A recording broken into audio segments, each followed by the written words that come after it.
the PREDICT Act. It would ban members of Congress and the White House from making predictions on these prediction markets, especially when it comes to politics. Joining me now, the pair of lawmakers introducing that bill, Congresswoman Nikki Budzinski of Illinois, Congressman Adrian Smith of Nebraska. Hello to you both. Thanks for being with us. And I want to start off by noting to our audience, this is a Democrat from Illinois and a Republican from Nebraska, okay, coming together to introduce this. Congressman, if you don't mind, we'll start with the Congresswoman. Why'd you decide to team up and do this? Well, I think this is a common sense piece of legislation that helps to provide transparency and accountability. I think for those of us that serve as members or an elected office, that we are not profiting from the information that we have uniquely because of the positions that we have. I think it helps to rebuild public trust. I think it gives transparency and assurances to the American public that that's not happening. And I was really proud to be able to lead this with Adrian Smith and make it a bipartisan, the only bipartisan bill to address this issue. You know, Congressman, the head of CalShe said the following. He said, quote, "I think it's actually easier to police insider trading in prediction markets than in the stock market." And one of the, quite frankly, one of the punchlines, one of the running jokes here in Washington involves members of Congress and buying and selling stock. For example, there have been talk after talk after talk. I could show the headlines here of members of Congress who say, yeah, we're going to produce a bill to ban ourselves from buying stocks. And that has never happened. What's the difference here? Well, you know, insider trading, no matter who it is already illegal. Now, with prediction markets expanding and more attention being paid to all of this, I think this bill, it's a simple, straightforward approach that says basically elected members of Congress, president, vice president, and high-ranking officials cannot profit from the very sensitive information that we and others in the government often have. I guess my question, though, is, Congresswoman, if you can't get it done with stocks, what's to make anyone think that you could do it with prediction markets? Well, look, I would say I think we should be doing it for both. I think this is a really important step forward right now. Congressman Smith and I have 25 different, very bipartisan bill, having different leaders across our caucuses on it. I think that gives it a real chance of becoming a reality, and we're going to keep pushing to make it that. I think we need to be looking at these ways that we can introduce legislation to rebuild that public trust. I believe that the PREDICT Act does that.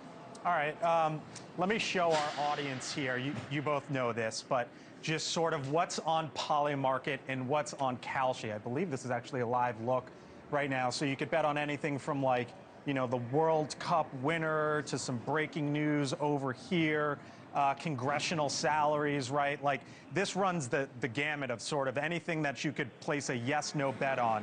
But here was a headline that caught the attention, that got into the news, of course, during the Venezuela raid earlier this year. U.S. soldier charged with using classified intelligence to win $400,000 bet on Maduro raid. Would your bill sort of prevent this in any way? How do you view this? We're talking about high-ranking officials, and so a soldier involved in the raid itself obviously could fall outside the main purview of this bill, but certainly all of this speaks to why we need some action on this and to redevelop, rebuild some trust that certainly has been lost through actions such as this. But also, we want to get out ahead of this. These prediction markets are developing, well, as you pointed out just a minute ago, with so many different issues and occurrences and events, that those outcomes, there should not be folks with sensitive information, especially who could even control the outcome there, from profiting from that. That's not what the American people want, and we need some guardrails, and this is a reasonable approach forward. All right, so as I noted, If I could just add, too, I think... Go for it. Go ahead. I was just going to say our bill also has enforcement teeth in it that I think is really important through the House Ethics Committee, that members would have to pay back if, for example, it was shown that they violated the provisions that are in this bill, and then pay a penalty as well. So that's also something that's really important. It is about transparency, but it's also about enforcement. And I think both of those are very important. You both obviously agree on this. Let me move you to another topic, if you don't mind, because there was that all-house briefing on Iran, and I wonder where both of you come down on sort of what you may have learned and what questions you might still have, starting with the Congresswoman. Sure. Look, I would say I've had a lot of questions that have gone unanswered from the beginning of this war. I've voted on every war powers resolution that's hit the floor, that we shouldn't be doing what we're doing and getting into this war that we have. My concern is that if we were trying to limit resources to Iran and demilitarize them, head off any terrorist actions that are happening, we're not in a stronger place than we were when the president brought us into this war from the first place.